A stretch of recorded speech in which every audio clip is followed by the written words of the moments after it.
el gusto de presentar ahora la columna de Fernando Borroni. Buen día, Fer. Buen día, Víctor Hugo. Bueno, quería reflexionar sobre esta discusión que se está dando en la sociedad, en un sector de la política, del empresariado, del sindicalismo, que tiene que ver con la implementación de la ATP, la asistencia de emergencia para el trabajo y la producción. Este pago del 50% a las empresas, el 50% de los salarios para los trabajadores de las empresas. Discusión que hoy se plantea claramente en la etapa de página 12 y hace referencia al malestar de algún sector del sindicalismo por el alcance de esta medida. Es una discusión importante la que se está dando y me parece que además es sano evidenciarla, no ocultarla, porque también es sano que una sociedad esté discutiendo esto, sobre todo cuando venimos de discutir sistemáticamente en los últimos años las topadoras de Manijuán, o si a Nisman los mataron 2, 5 o 15 personas dentro de un baño. Quiero decir, salir de la idiotización mediática y colectiva y pasar a discusiones que realmente hacen al ordenamiento social, a los criterios de justicia en una sociedad, la verdad es que mucho es más sano, al menos suena más maduro. ¿Qué estamos discutiendo?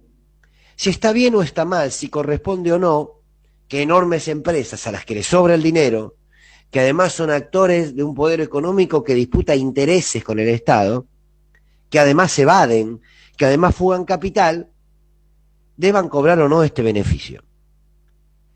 Lo que se está discutiendo en el fondo es si esto es una medida justa o no. El criterio de justicia empieza a instalarse como discusión en la sociedad. Y también el criterio de necesidad.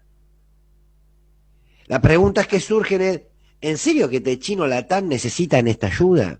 ¿Es justo que la reciban? ¿Es justo que haya pymes que quedaron afuera de este beneficio? Y TIC, por ejemplo, no. Quizás las respuestas a estas preguntas tengan que ver con el lugar desde donde se lo analiza. Por ejemplo, hay quienes lo hacen desde la centralidad del trabajador. Entonces dicen, trabajadores somos todos. El trabajador de Clarín también es trabajador, trabajadora. No por trabajar en un monopolio nefasto como el multimedio Clarín, dejo de ser trabajador o trabajadora. Por tanto, ¿por qué no debería cobrar este beneficio? Claro, cuando los pasamos por el tamiz de los derechos que tienen los trabajadores como tales, más allá de donde trabaja, se hace difícil negarse y oponerse a esta medida. Uno entiende que es desde acá, desde donde el gobierno nacional decidió este beneficio. El Ejecutivo está ayudando al trabajador, por más que indirectamente también esté ayudando al empresario. Su mirada está puesta en el laburante, te dicen desde el gobierno, y ante esto no se puede agregar mucho. Ahora bien, hay otro prisma por donde analizarlo, que es desde el empresariado.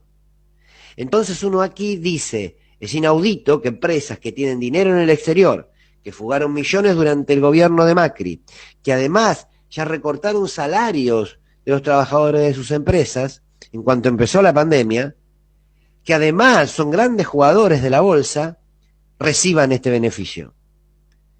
No puede ser que aceptemos, como sociedad, que estos poderes concentrados de la economía sean socialistas en las pérdidas y capitalistas en las ganancias.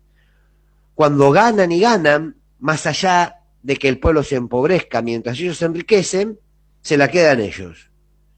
Como pasó estos últimos 4 años con Macri, y se la llevan afuera. Pero cuando el país se desarma, por un caso excepcional como es esta pandemia, y ellos empiezan a perder un poquitito, nada más, exigen solidaridad, exigen igualdad, y le exige al Estado que los ayude a enfrentar esta situación.